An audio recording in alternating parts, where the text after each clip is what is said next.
Boeing, जब भी आप ये नाम सुनते हैं तो ज़हन में आता होगा बिग जायंट प्लेन्स जो ऑल ओवर द वर्ल्ड जो है वो फ्लाई कर रहे हैं।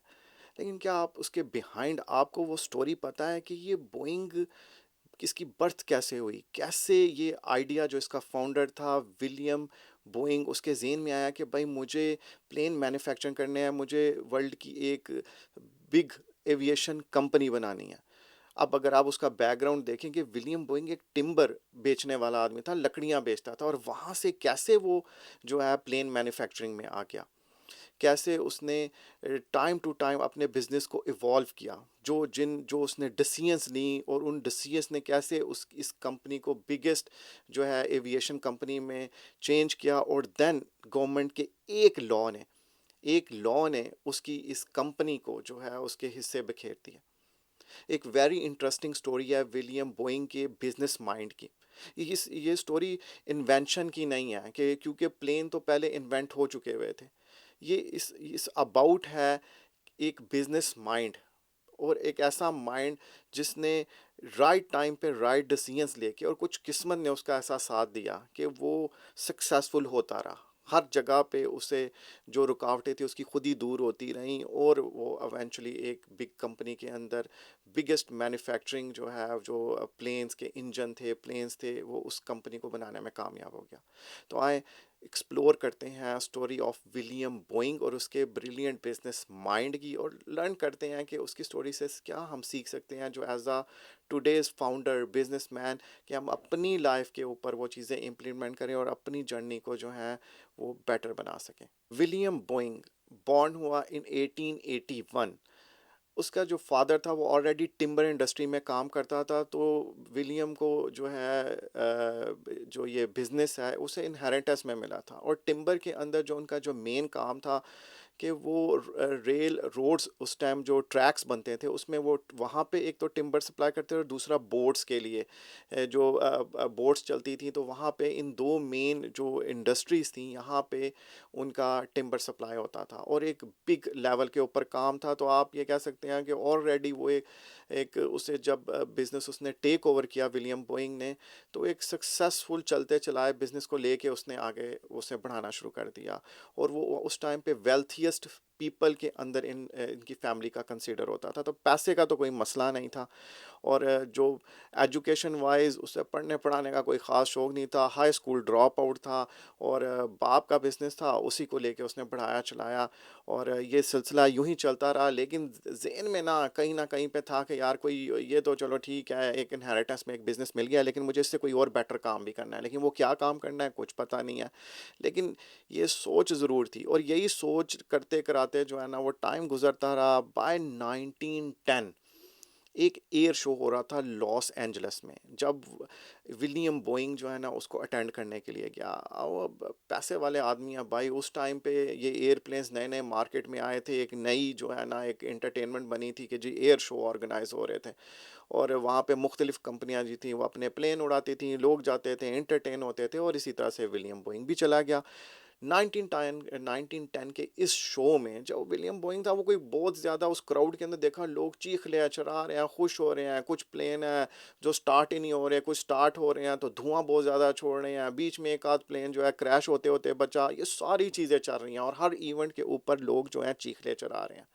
लेकिन विलियम बोइंग वहाँ पे बैठा हुआ जो है ना वो कोई बहुत ज़्यादा खुश नहीं था, और वो जो है ना कह रहा था कि यार इसको कोई बेटर वे से भी किया जा सकता है, ये जो प्लेन है इनकी क्वालिटी जो है या वो कोई बेटर हो सकती है या स्ट्रॉन्गर हो सकती है, और थोड़ा ऐसे हों कि भाई यार आप उस प्लेन के अंदर बैठो तो आप उसको उसको एंजॉय करो। अब ये चीज़ें ज़हन में चल रही हैं कि यार कहता है यार इसको किस तरह से मैं बेटर कर सकता हूँ, लेकिन कोई बैकग्राउंड नहीं है, टेक्निकल बैकग्राउंड नहीं है, लकड़े बेचता है और कहाँ ये इंजीनियरिंग का वर्क। खैर ये सोच लेके वो वापस आ गया। टाइम यूं ही गुजरता रहा, सोच यूं ही ज़हन में वो एक था तो सही कि यार ये मुझे जो है ना कुछ करना है इसमें, क्योंकि शौक था उसको उस तरफ कि मैं कोई और डिफरेंट काम भी करूं इस टिम्बर इंडस्ट्री से निकाल के। बाय 1915 5 साल गुजर गए इस चीज़ को। भाई 1915 के अंदर विलियम बोइंग ने भाई अपना ही प्लेन जो है ना बाय कर लिया, कर्टिस हाइड्रोप्लेन। ये एक उस टाइम के ऊपर एक कंपनी थी कर्टिस जो है, वो भी प्लेन बनाती थी, उनका प्लेन बाय किया और उसे लेक वाशिंगटन एक जगह थी वहाँ पे उसने फ्लाई किया। भाई पैसे जेब में हो तो कुछ भी बाय कर लो, आज भी यूं ही चलता है, उस टाइम भी यूं ही था। और उसने वो प्लेन बाय करके अपना उड़ाया, पहली फ्लाइट बड़ी सक्सेसफुल, बड़ा हैप्पी रहा। दूसरी फ्लाइट भाई प्लेन क्रैश हो गया, खुद तो बच गया, जख्मी हुआ, लेकिन प्लेन बुरी तरह से जो है ना वो उड़ गया। अब ये वो पॉइंट था कि भाई उसने कहा कि यार ये कैसा प्लेन है, मतलब ये सेकंड फ्लाइट के ऊपर भी जो है वो प्लेन ही जो है वो क्रैश कर गया। आप कैसे जो है ये इस तरह की प्रोडक्ट बना सकते हो जो इतनी लॉन्ग लास्टिंग ही नहीं, चल ही नहीं सकी। वहाँ पे भाई उसने सोचा कि मुझे भाई अपना प्लेन बनाना है। उसने कहा बस दैट्स ऑल, ठीक है मेरे पास बैकग्राउंड नहीं है, मैं इंजीनियरिंग का नहीं हूँ, कोई बात नहीं, मेरे पास पैसा है, मैं जाऊँगा, मैं जाके रिसोर्स हाई करूँगा। एक नेवी इंजीनियर कॉर्नर्ड वेस्टरवेल्ड, उसके पास गया, उसे कहा यार मेरा पार्टनर बन, टेक्निकल काम तू संभालेगा, पैसे की कमी तुझे मैं नहीं होने दूंगा, और हमने मिलके बनाना है एक बेहतरीन एयरप्लेन। कॉर्नर ने कहा कि भाई ठीक है। दोनों ने मिलके एक लेक यूनियन पे एक बोट हाउस रेंट पे लिया और वहाँ पे काम स्टार्ट कर दिया।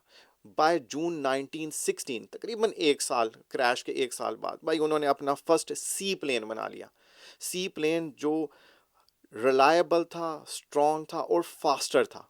उन्होंने टेस्ट किया, अमेजिंग रिजल्ट्स, बड़े खुश हुए कि क्या कमाल चीज़ बनाई है। लेकिन अब दूसरा मैटर ये था कि भाई ये बिकेगा कैसे, कौन बाय करेगा इस प्लेन्स को। तो भाई आप ज़रा विलियम बोइंग की लक देखें ज़रा। उसी टाइम के ऊपर अराउंड जो है वो वर्ल्ड वॉर जो है वो स्टार्ट हो चुकी हुई थी, और यूएस जो नेवी थी उन्होंने 50 सी प्लेन्स का ऑर्डर प्लेस कर दिया विलियम बोइंग को कि भाई हमें 50 प्लेन दे। ला भाई वो ऑर्डर मिलने की देर थी, 50 प्लेन्स, आप इमेजिन करें वो किसी भी पीरियड में हो, आज से 100 ईयर्स अगो और या आज के ऊपर, भाई मिलियंस बिलियंस के अंदर जो है ना वो आपका चला जाता है कि आपको इन्वेस्टमेंट चाहिए कि उन चीज़ों को किस तरह से आपने बनाना है और डिलीवर करना है। भाई उसने जो ही वो ऑर्डर मिला, फैक्ट्री बनाई, वर्कर्स हायर किए, और वो प्लेन्स जो हैं बोइंग के सप्लाई हो रहे हैं, वो लगातार सप्लाई हो रहे हैं यूएस जो है नेवी को, और वो वॉर के अंदर यूज़ हो रहे हैं। लेकिन फिर एक और इवेंट टर्न होता है कि वॉर ही ख़त्म हो जाती है। जो ही वॉर ख़त्म होती हैं, जो ऑर्डर भी प्लेस किए होते हैं यूएस नेवी ने, भाई वो ऑर्डर भी कैंसिल कर दिए जाते हैं। अब विलियम बोइंग सोच रहा है कि अब इसको मैं कैसे चलाऊंगा, इतनी बड़ी फैक्ट्री डाल ली है, इतना वर्कर है, ये सारी चीज़ें चलेंगी कैसे। उसका बिजनेस माइंड, टिम्बर तो था भाई, लकड़ उसके पास। उसने कहा भाई इस लकड़ के फर्नीचर बनाओ, बना के फर्नीचर सप्लाई करो मार्केट के अंदर, और वही उसने किया। वहाँ से उसने उससे पैसा कमा के इधर वो पैसा जो है वो फेंकता रहा। उसने कहा कि भाई किसी तरह से ड्रैग करो, बंद नहीं करना मैंने, मुझे वर्ल्ड की सक्सेसफुल एविएशन कंपनी बनानी है। बाय 1927 यूएस गवर्नमेंट ने एक और भाई लॉन्च किया। आप उन्होंने कहा कि भाई हमें एयर मेल चलानी है, हमें ऐसी सर्विसेज चाहिए जो हमारे जो मेल है उस, क्योंकि अब यूएस स्टेट्स में काफ़ी डिस्टेंस था, तो वो उस डिस्टेंस में वो जो मेल्स को फास्ट करने के लिए उस सारे कोरियर सिस्टम को, उसने कहा भाई हमें प्लेन्स की ज़रूरत है। प्राइवेट कंपनीज को वो कॉन्ट्रैक्ट दिया जाएगा, तो आप सारे सारे अपना बिड करें, जो कंपनीज मार्केट में आए कि कौन कंपनी क्या ऑफ़र कर सकती है। उस टाइम के ऊपर जो और भी वहाँ जो कंपेटिटर थे एयर मेल के लिए भी, उसमें फोर्ड भी जो है वो कंपनी भी थी, फिर कर्टिस थे, और अब तीसरा बोइंग भी जो है उनके साथ compete कर रहा था। और भाई ये कॉन्ट्रैक्ट जो है उसमें से एक कॉन्ट्रैक्ट बोइंग को वो मिल गया। शिकागो से सैन फ्रांसिस्को का जो एयर रूट था डिलीवर करने का, वो बोइंग कंपनी को मिल गया। बोइंग कंपनी ने एक नया एयरक्राफ्ट बनाया एयर मेल के लिए, 40A, जो लाइटर वर्जन था, फास्टर था, और पैसेंजर भी कैरी कर सकता था। तो ये एक बिग एडवांटेज हो गया था उसे अपने कंपेटिटर्स के ऊपर, कि वो खाली मेल डिलीवरी नहीं कर रहा, बल्कि वो साथ उसके जो है पैसेंजर भी कैरी कर रहा है। तो ये एक और टर्न, एक इवेंट था कि वर्ल्ड वॉर, प्लेन बिके, वर्ल्ड वॉर बंद हो गई तो प्लेन बिकना बंद हो गए। वहाँ से उसने समहाउ फ्यू इयर्स उस इंडस्ट्री को, अपनी कंपनी को अलाइव रखा, चलाया। फिर जब 1927 में एयर मेल का जो है आगाज़ हो रहा है, और जो यूएस गवर्नमेंट है वो कॉन्ट्रैक्ट्स दे रही है कि भाई ये डिलीवरी करो। उस टाइम पे उसने वो कॉन्ट्रैक्ट विन किया, एक रूट लिया और वो एयर डिलीवरी शुरू कर दी। तो आप उसका वो चेंज ऑफ इवेंट्स देखें कि किस तरह से वो टाइम टू टाइम इवॉल्व हो रहा था। उस वक्त की ज़रूरत के हिसाब से उसने अपने बिजनेस मॉडल को चेंज किया, और एयर मेल से आहिस्ता आहिस्ता उसने अपने आप को अब टर्न करना शुरू कर दिया पैसेंजर्स कैरी करने वाला। और वो जो है ना फर्स्ट पैसेंजर कैरियर जो है एयरलाइन वो बन गई उस टाइम के ऊपर, जो कमर्शियल लेवल के ऊपर पैसेंजर को कैरी करके एक जगह से दूसरी जगह पे लेके जा रहे थे। अब एक तरफ बोइंग मैन्युफैक्चरिंग कर रहा था प्लेन्स की, और दूसरी तरफ वो एयरलाइन भी रन कर रहा था, जहाँ पे पैसेंजर भी कैरी हो रहे थे और एयर मेल भी रन हो रही थी, जो मेल और कोरियर का काम कर रहा था। तो कंपनी की जो डायरेक्शन है वो बहुत वाइड हो गई। तो उस टाइम पे दो बड़ी एक एयरलाइन थी यूएसए में, एक यूनाइटेड एयरक्राफ्ट थे और एक ट्रांसपोर्ट कॉरपोरेशन थे, उनको भी मर्ज कर दिया गया बोइंग के साथ, और एक बिग लेवल की एविएशन कंपनी बन गई, और वो उस टाइम की बिगेस्ट एविएशन कंपनी थी। लेकिन भाई ये लोगों को हजम नहीं हुआ कि यार तुम मैन्युफैक्चरिंग भी करो, तुम एयर मेल भी करो, और तुम पैसेंजर्स भी कैरी करो, और जो है ना एक पूरी इंडस्ट्री के ऊपर अकेले अलोन छा जाओ। 1930 में गवर्नमेंट ने एक लॉ बनाया, एंटी मोनोपोली लॉ, कि भाई एक बंदे के पास सब कुछ नहीं होगा। उन्होंने बोइंग को चॉइस दी कि भाई या तो तुम प्लेन मैन्युफैक्चर करोगे या तुम एयरलाइन चलाओगे, दोनों चीज़ें इकट्ठी नहीं चला सकते, एक चीज़ चुननी होगी। ये एक चीज़ थी जिसने जो विलियम बोइंग जो जो जिसने ये सारा का सारा जिस तरह से उसने मैनेज किया था सिंस उस बोइंग कंपनी की बर्थ प्लेस इन 1916 से, जब उसने अपना फर्स्ट प्लेन जो है सी प्लेन बनाया था, तब से लेके फिर आगे वर्ल्ड वॉर, फिर एयर मेल, फिर एयर पैसेंजर, जो कुछ चलता चलाता वो यहाँ पे लेके आया था। तो अब उसके लिए एक बड़ी की डिसीजन मोमेंट आ गई थी कि भाई अब ये बिज़नेस यूं नहीं है, तुझे इनमें से एक तो छोड़ना पड़ेगा। और फिर वो विलियम बोइंग को डिसीजन लेनी पड़ी, और उसने जो एयरलाइन थी उसे छोड़ दिया, और जो बोइंग है प्योरली मैन्युफैक्चरिंग वाली साइड पे आ गया। नेक्स्ट डिकेड विलियम बोइंग और बोइंग कंपनी ने जो मैन्युफैक्चरिंग की, उसके जो पॉपुलर थे उसमें बोइंग 707, बोइंग 747, जो आज भी सबसे ज़्यादा पॉपुलर प्लेन है पैसेंजर कैरियर का, और फिर बोइंग का स्पेस प्रोग्राम जो एस्ट्रोनॉट को स्पेस में लेके जाते थे। उन्होंने प्योर जो है ना इंजन्स और एयरक्राफ्ट बनाने और मैन्युफैक्चरिंग के ऊपर जो है वो काम किया, और वो जो एविएशन वाला एयरलाइन वाला था वो आईडिया ड्रॉप कर दिया, और इस इस जगह पे उस जो मैन्युफैक्चरिंग की साइड के ऊपर बोइंग जो है वर्ल्ड की सबसे टॉप और बड़ी कंपनी बन गई। तो भाई जो मैंने आपको ये इवेंट्स बताए हैं, इसमें इन्वेंशन उस तरह से कोई नहीं, क्योंकि एयरप्लेन्स पहले से बने हुए थे। असल चीज़ थी विलियम बोइंग की, जो तो उसका बिजनेस माइंड था, जो उसने जब इवेंट्स आप वर्ल्ड में और वर्ल्ड वाइड चेंज हो रहे हैं, और जो अफेक्ट करते हैं बिजनेसमैनों को भी, एक इंडिविजुअल्स को भी, और हर एक पे उसके उस तरह से असरात होते हैं, वो कैसे उस टाइम के ऊपर विलियम बोइंग ने डिसीजन ली। सबसे पहले 1915 में जो उसने अपना एयरक्राफ्ट बाय किया था जो क्रैश हुआ था, आप उस इवेंट को देखें कि वो क्रैश होने के बाद एक आम आदमी होता कहता चलो हो गया है, मशीन ख़राब हो गया है, नई बाय कर लो, अगर नई नहीं बाय करनी कोई और चीज़ बाय कर लो। लेकिन उसने कहा कि नहीं भाई, मैं जो है इसको बेटर वर्जन इसका बनाऊंगा। और 1916 में जब बोइंग की बर्थ प्लेस हो रही है, उसने अपना फर्स्ट सी प्लेन बनाया।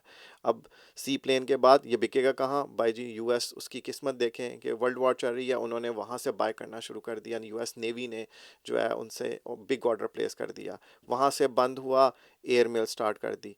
एयर मेल से पैसेंजर वाली साइड पे चले गए। पैसेंजर के बाद गवर्नमेंट ने फिर कहा कि भाई नहीं भाई, तू दो चीज़ें नहीं चला सकता। उसने कहा ठीक है, मैं मैन्युफैक्चरिंग में रहूँगा। और मैन्युफैक्चरिंग में वो इस टाइम वर्ल्ड की टॉप जो है एयरक्राफ्ट और स्पेस जो व्हीकल्स बन रही हैं, उसके पीछे जो इंजन्स जा रहे हैं वो बोइंग ही है जो इस टाइम बना रहे हैं। अच्छा, इस पूरे जो जो जो विलियम बोइंग की जो जर्नी है ना, इसमें जो सबसे इम्पोर्टेंट चीज़ है ना वो है माइंडसेट। आप ये देखो कि जब भी कोई प्रॉब्लम खड़ी हो रही है विलियम बोइंग के और बोइंग कंपनी के रास्ते में, चाहे वो फर्स्ट जो प्लेन बना सी प्लेन था कि उसे सेल कैसे करना है, और थोड़ा-सा किस्मत ने उसका साथ दिया और उसे वो किस तरह से जो है एक यूएस नेवी का ऑर्डर मिला। फिर जब वहाँ से सिलसिला बंद हुआ, एयर मेल का जब गवर्नमेंट ने उन्होंने यूएस गवर्नमेंट ने कहा कि एयर मेल के लिए हमें सर्विसेज़ चाहिए हैं, और उस टाइम पे विलियम बोइंग ने वो सर्विसेज ऑफर की। उसने कहा दैट्स फाइन कि हम इस तरफ कन्वर्ट हो जाते हैं। और ये एक बहुत गुड डिसीजन थी कि टाइम के साथ अपनी बिजनेस डिसीजन को उसने वो चेंज किया, उस तरफ लेके गया जहाँ से वो उस बिजनेस को चला सके। फिर साथ ही उसने पैसेंजर कैरी करने शुरू कर दिए। और फिर दोबारा टर्निंग पॉइंट आता है जब गवर्नमेंट पूछ रही है कि भाई बता, तूने एविएशन जो है एयरप्लेन कंपनी जो है उसको चलाना है, अपनी एयरलाइन चलानी है, या तूने मैन्युफैक्चरिंग वाली साइड पे जाना है। तब भी उसने मैन्युफैक्चरिंग वाली साइड ले ली। उसने कहा कि चलो सेक्रीफाइस कर दो। और वो आज तक वो बोइंग कंपनी जो है उसका राज चल रहा है दुनिया के ऊपर। उसके एयरक्राफ्ट्स का, उसके एयरप्लेन्स जो चल रहे हैं, जो इंजन्स बन रहे हैं बिग मशीनरी के अंदर, वो सब बोइंग के जाते हैं। और वो एक उसने वहाँ पे भी स्मार्ट डिसीजन ली। तो इसी तरह से हमें भी ये चीज़ लर्न करनी है कि भाई जब टाइम आए और जब चेंज ऑफ इवेंट्स हो रहे हैं और लाइफ में आपको बिजनेस एज अ बिजनेस जो है अप्स एंड डाउन्स हो रहे हैं, उस टाइम पे आपने कैसे अपना आपको अपना जो है ना डिसीजन लेनी है, कैसे आप जो है उस टाइम पे उस टाइम के साथ इवॉल्व हो सकते हो। तो ये बहुत इंपॉर्टेंट चीज़ें हैं एज अ बिजनेसमैन जो हमें इम्प्लीमेंट करने की ज़रूरत है। तो जी ये थी विलियम बोइंग और बोइंग की एक थोड़ा सा ओवरव्यू। मैं डिटेल स्टोरी जो है वो भी बहुत ज़्यादा लंबी हो जाती हैं और बहुत सारे इवेंट है, लेकिन मैंने उसे शॉर्ट करके एक आपको समरी सी दी है। अगर आपको ये समराइज जो वर्जन है ये आपको अच्छा लगा है तो प्लीज़ वीडियो को लाइक कर दीजिएगा, शेयर कर दीजिएगा और इस चैनल को सब्सक्राइब भी कर दीजिएगा। मैं इसी तरह से आपके लिए इंटरेस्टिंग शॉर्ट स्टोरीज़ लेके आता रहूँगा, फाउंडर्स की, एंटरप्रेन्योर्स की, इन्वेंटर्स की, जिनकी लाइफ से हम कुछ लर्न कर सकते हैं। और अपनी लाइफ जो एज आ हम कोई चीज़ हमारे अंदर कोई ख्वाहिश है चीज़ें इन्वेंट करने की या कोई बिज़नेस बड़ा खड़ा करने की और एंटरप्रेन्योर बनने की, तो हम उस लाइफ पे इनकी इन इन लोगों से लर्न करके इम्प्लीमेंट कर सकते हैं और अपनी जर्नी को ईजी बना सकते हैं। Thank you for watching this video.